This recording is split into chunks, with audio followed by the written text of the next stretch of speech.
हा सुद्धा जॉईन झाला आहे माझ्यासोबत. टेस्ट तर खूप भारी झाली आहे. मी सध्या तरी खाण्यावर फोकस करते, तुम्ही बनवण्यावर फोकस करा. बाय. हा पण इथे बाय. हाय, आज खेकड्याचं कालवण बनवूया. चला तर मग.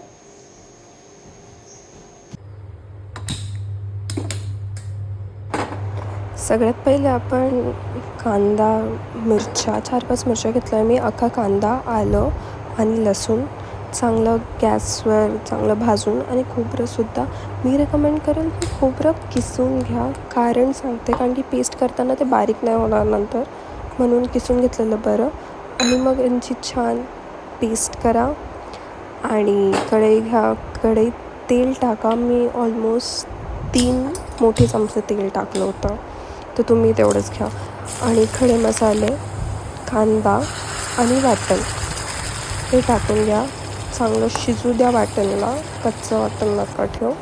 हळद 3 तिखट चमचे आणि 1 आणि अर्धा धने पावडरचा चमचा छोटावाला, ठीक आहे. आता तेल सुटोस तर चांगलं शिजू द्या.